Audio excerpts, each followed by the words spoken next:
हातूरगणातून पंचायत समिती निवडणुकीच्या पार्श्वभूमीवर राजकीय हालचालींना वेग आला आहे. आहेरवाडी गावचे सुपुत्र नरसप्पा दिंडोरे यांनी शिवसेना शिंदे गटातून धनुष्यबाण चिन्हावर उमेदवारी जाहीर करताच तालुक्यातील राजकीय वातावरण चांगलेच तापले आहे.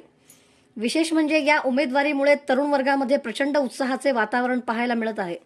नव्या स्वच्छ आणि स्वतंत्र नेतृत्वाच्या अपेक्षेने युवक मोठ्या प्रमाणात सक्रिय झाले असून प्रचाराला वेग आला आहे. नरसप्पा दिंडोरे यांची उमेदवारी हातूरगणातील राजकीय समीकरणे बदलणारी ठरू शकते, अशी चर्चा सध्या रंगली आहे. दरम्यान त्यांच्या पत्नी सौ सुवर्णा दिंडोरे या विद्यमान सरपंच असून त्यांनी केलेल्या विविध विकासांमुळे तालुक्यात ठसा उमटवला आहे. त्या विकास कामांचा फायदा पंचायत समिती निवडणुकीत नरसप्पा दिंडोरे यांना होणार हे जवळपास निश्चित मानले जात आहे. एकूणच हातूरगणातील ही लढत चुरशीची होण्याची चिन्हे स्पष्ट दिसत आहेत. आज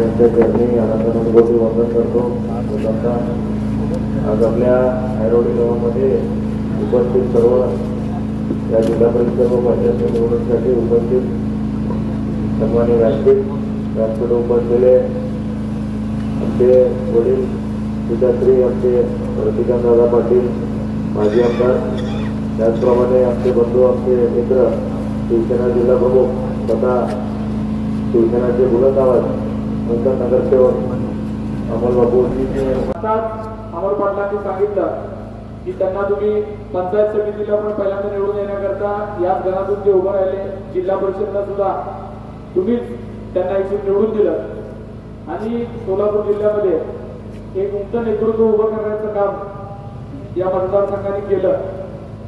दादांनी सुद्धा 2004च्या त्यांच्या आमदारकीच्या काळामध्ये त्या तालुक्याचा सर्वांगीण विकास करण्यासाठी अतिशय प्रामाणिक प्रयत्न केलेले हे सगळ्याला माहीत आहे. पाटील परिवार अतिशय निष्ठेनं सगळ्या समाजाला एकत्रित घेऊन जाण्याचं काम उत्तर तालुका असेल, दक्षिण तालुका असेल, सोलापूर शहर असेल, कर्नाटक बॉर्डरच्या या सगळ्या भागामध्ये त्यांनी अतिशय सगळ्यांना एकत्रित घेऊन जाण्याचं काम याआधी केलेलं आहे. पण आता त्या पंचायत समिती जिल्हा परिषदच्या इलेक्शनमध्ये आपल्याला प्रामुख्यानं काही गोष्टी लक्षात घेतल्या पाहिजे की ज्या पद्धतीचं राजकारण आता महाराष्ट्रात सुरू आहे, कुठेतरी लोकशाही दादा धोक्यात येते का काय अशी परिस्थिती समोरच्या लोकांनी आणून दिली.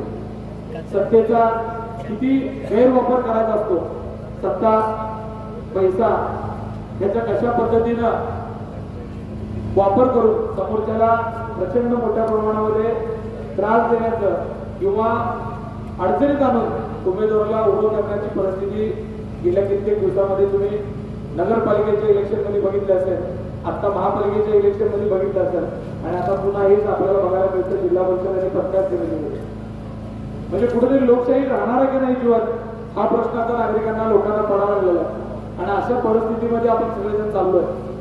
त्याच्यामुळं आपल्याला आता एकत्रित यावं लागणार आहे आणि कुठेतरी लोकशाही जीवन ठेवण्याकरता आपल्याला मतदान करावं लागणार आहे. लोकांना